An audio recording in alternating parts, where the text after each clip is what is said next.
2022 looks to be filled with a bunch of RPGs, so it already looks like wherever you play, you'll end up getting something pretty good. We've got 20 upcoming role-playing games to highlight here. Obviously, release dates are subject to change. They very often do. Keep that in mind, but we got a bunch of good stuff, so let's get started off with number 20.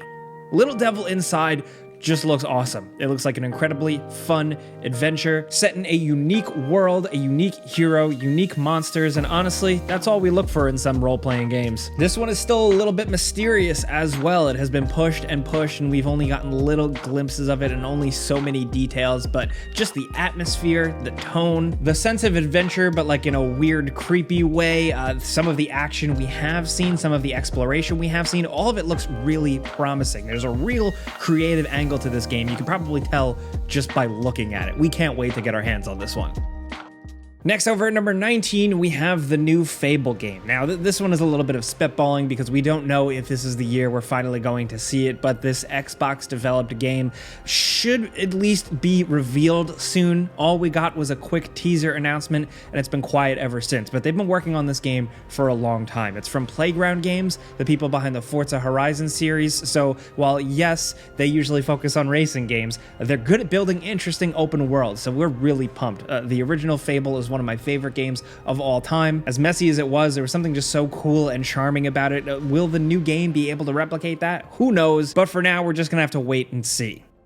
Next, over at number 18, we have Dragon Age 4, another one that has still been pretty quiet on a lot of fronts, but hopefully this year is the year. It's been in development for a really long time and reportedly was originally intended to be a live service, games as a service type game where it's always updated. The game wants you to spend more money, endless questing, stuff like that. Apparently, they've went back to the drawing board and are making this a more traditional RPG like the previous games, and honestly, we'd love to see that. We do know there are some returning characters. We've gotten some cool glimpses with little teasers and lots of cool concept art and stuff like that, but really details are pretty slight.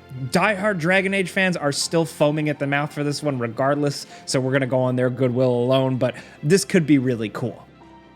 Now, next over at number 17, we have another Xbox RPG that we haven't heard too much about recently. It's Avowed. This is the Obsidian RPG. The teaser suggested some sort of Elder Scrolls style traditional fantasy game, but of course, being developed by Obsidian, makers of some very good RPGs, it just means it could be potentially really cool. Again, there's not really too much to go on. We got an initial teaser trailer, so this might be the year we see it. Who knows for sure? We're being optimistic with some of these early games on this list, but as we move forward, more of the games are a little bit more definite.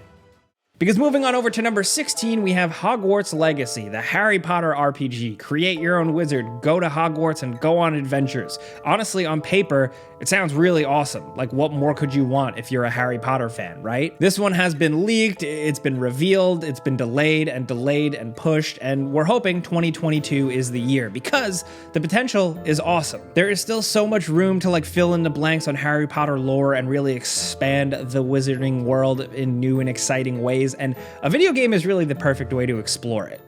Next, over at number 15, we have Tiny Tina's Wonderlands. This is the Borderlands spin-off that is roughly based on an old Borderlands DLC that was around the quirky Tiny Tina character and her RPG fantasy stuff cooked up in her mind. So what we have here is a new Borderlands adventure, but set in a more fantasy-style world. It's like a Tiny Tina tabletop madness adventure, and it seems really cool. I mean, just look at the weapon types, look at the enemy types, look at the world style, look at the way you navigate around the world and just how everything is structured. A little bit more old school. This has a lot of potential here. Obviously, from the trailers and the gameplay we've seen, it very much has that signature Borderlands humor, love it or hate it, but this one does look pretty intriguing, I'm not gonna lie. I'm looking for a new fresh spin on the Borderlands thing, and this might be it.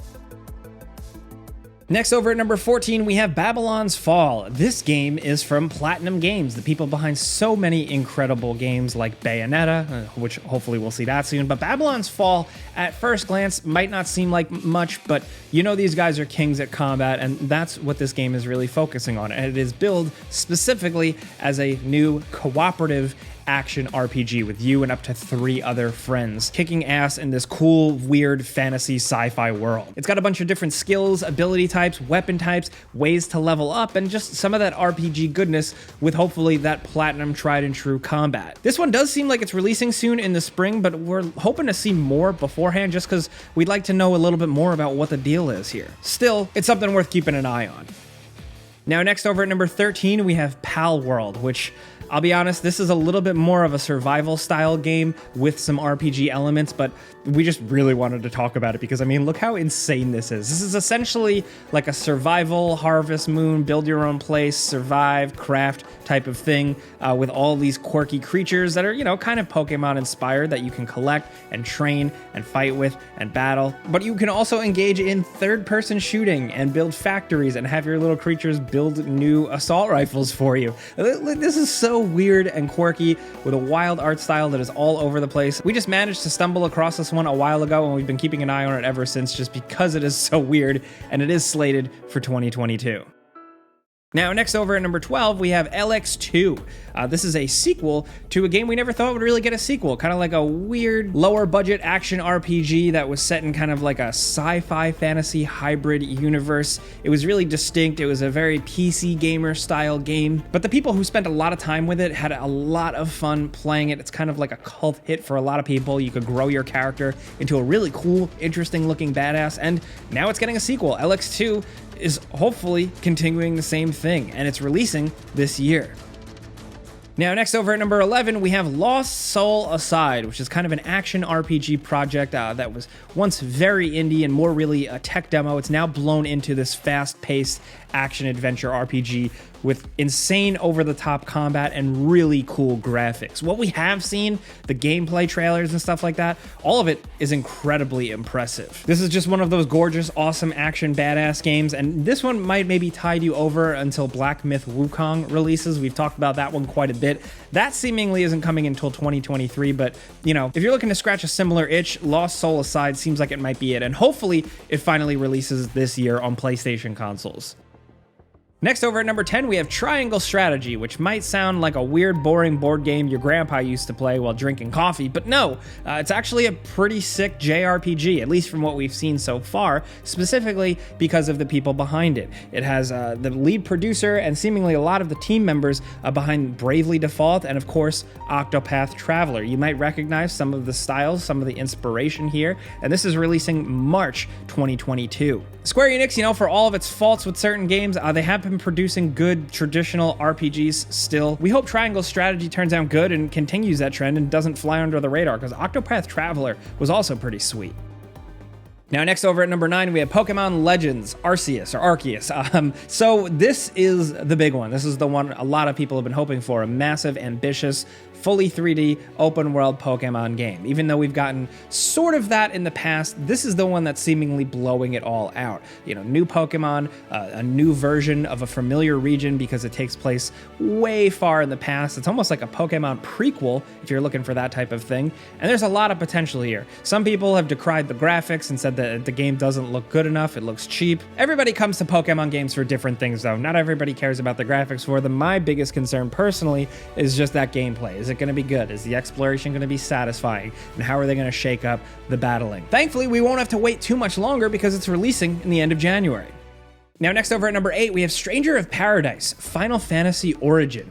So this is actually like a dark fantasy interpretation of the original Final Fantasy game. It's like a weird, crazy, ambitious idea with like some action role-playing combat. And the game was memed to hell when it was first announced, you know, the character and chaos and all that stuff. But beneath that, seems like a pretty cool, fun Final Fantasy adventure. You know, for me personally, Final Fantasy games rarely disappoint. I mean, here and there. And even though this one looks a little rough, people seem to really appreciate the weird, over-the-top, wacky demo that they released. And it's a cool collaboration between Koei Tecmo and Team Ninja, you know, with Square Enix, so anything can really happen with this one. I'm always into just new, weird Final Fantasy experiences, so let's see how this one turns out. Now, next over at number 7, speaking of Final Fantasy, we have Final Fantasy XVI, the real big one, which most recently was confirmed that development did slow down and was affected due to the pandemic, but we're going to be hearing more news on it in the second half of the year. And hopefully this thing could squeak in for the next holiday season, but we don't know for sure. Still, the brief things we have seen so far look pretty awesome. There's a bit more of a focus on action, but hopefully it still doesn't lose sight of its JRPG roots, of course. Cool character designs, an all-new story, and a world to jump into. That's the beauty of these games. That's what we want, and we're hoping this one lives up to the name. Like I said, we're going to be getting more info on it soon, finally, so keep your eyes peeled. We'll probably be talking about it in other videos. Next over at number 6, we have Forspoken, another Square Enix action RPG adventure, this time set in an interesting world with a quirky main character and an emphasis on mage-like powers. It almost looks like you move around similar to an Infamous-style game, but with cool magic. There's a lot going on here, and a lot of the people involved, the developers, the writers, the actors, stuff like that, everything is top tier, but we're really curious to see how this game comes together. There have been more recent previews of the game from press and YouTubers and stuff, and more gameplay has come out, and you know, it looks like an absolutely gorgeous game, but we just wonder how much fun it is going to be to play. Still, the world looks interesting, the story sounds interesting, so we're gonna keep our fingers crossed for this one. Next over at number 5, we have Starfield. This, of course, is Bethesda's next big thing. Now, some people, after Fallout 76, have completely written off Bethesda forever, but for those who have stuck around, you know, we're getting a new thing. We're getting something that they're making that isn't Fallout or Elder Scrolls, which that still just makes me excited despite some missteps here and there. There's a lot they could do here, and we're really excited to see what comes of it. A cool space exploration RPG.